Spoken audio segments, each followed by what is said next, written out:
Hi guys, this is Meena Devan and you're watching HealthSite at Indo.com.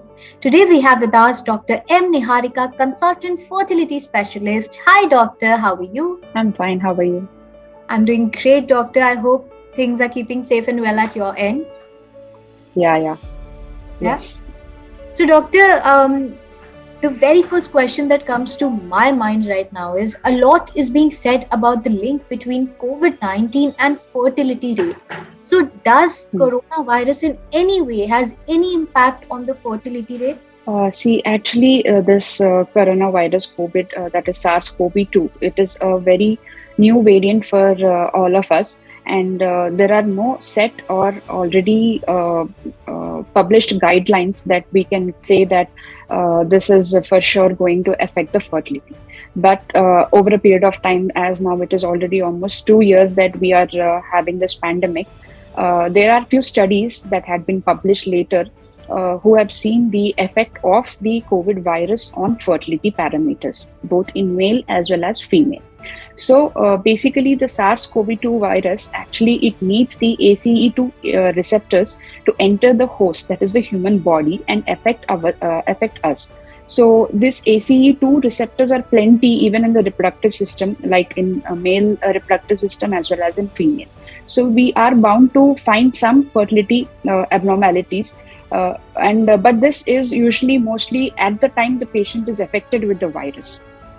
Maybe it doesn't have a long-term effect, like if the patient has had COVID infection, it is for sure 100% going to decrease the fertility. It is a more of a temporary effect or a transient effect that we can see, because as the body tries to adjust to the immune response, similarly, it takes around about 1 to 2 months post infection for the body to settle in and then bring back the normal mechanisms.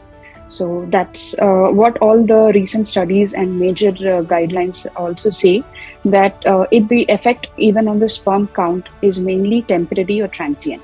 So, in that case, all the studies that are suggesting that COVID-19 does reduce the sperm count, it's not completely true. It's not completely true. What they have done, the studies are also, they have included patients who had suffered with COVID and taken the semen samples at the time of infection or post infection of around 2 weeks. Sorry. So that obviously has seen that there are low sperm parameters compared to previous reports. Okay. So that is what they have found, that the temporary reduction in the sperm count or the other morphology or motility is mainly a transient effect because of the immune response that the body is undergone. So, what about the new variants like Omicron, perhaps Delta was there? Does the new variants or the new mutations has anything to do with it? Will this further impact it? See, as of Delta virus was very virulent, as in it was very severe and causing severe symptoms.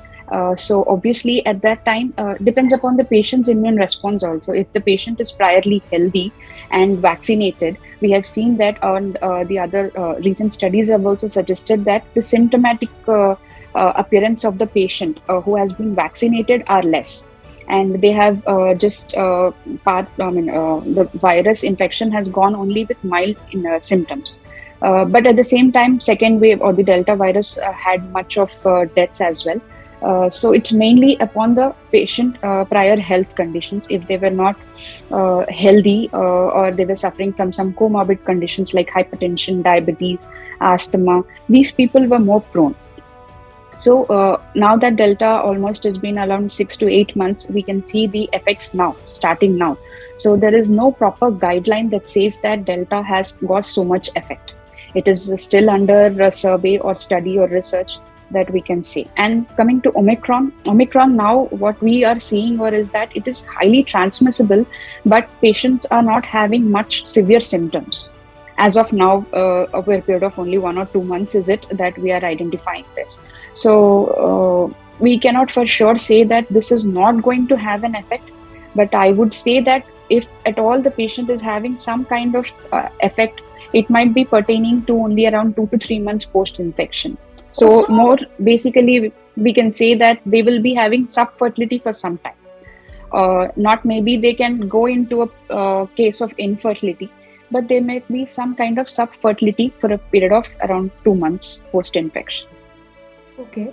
But in such a case, doctor, what should a person keep in mind ideally, or what precautions should a person take if somebody is at that particular stage or going through that particular process? See, if obviously we have to follow all due COVID precautions, that is proper mask, wearing proper mask and hand sanitization and maintaining social distance. So far, over a period of time, the studies have also shown that maintaining the precautions or following the precautions correctly have decreased the incidence of acquiring COVID. So, I would suggest everyone to follow the due precautions and then get vaccinated with the first or second dose. And if the patient has been completely vaccinated with the second dose, now the precautionary dose, also booster dose, will be helpful. And it's mainly that if the patient during the treatment, or if they have contracted the COVID infection, we mainly have to see how much is the severity of the symptoms to the patient. And obviously, during the patient having the symptoms or COVID positive, we don't suggest to do any fertility treatments. But at the same time, we are not or we cannot deny a patient to undergo any kind of treatment, because even fertility is as age increases, it's going to come down. So patients have to have they can try for pregnancy, but with all due precautions. And we follow a regular protocol of doing the COVID test regularly, so that before starting the procedure, we make sure that the patient is not having any COVID infection. During the procedure, if it's been more than 15 days, because the COVID test validity is for about 15 days. So every step we follow the regular protocol of making sure that the patient is not having any COVID, and then do the procedures. And if someone hypothetically is down with COVID during that particular duration or during IVF procedure, is there anything that in terms of an immediate step that the patient should do? See, immediate step is that if the patient is undergoing IVF treatment, we obviously will defer the treatment for that time, because we don't know whether the patient is going to end up having mild symptoms, moderate, or severe symptoms. It's only a progressive thing after a period of 1 week that we can say whether the patient's body is capable of fighting it and to giving only mild symptoms. So at that time, any procedure that we are doing, we might have to defer.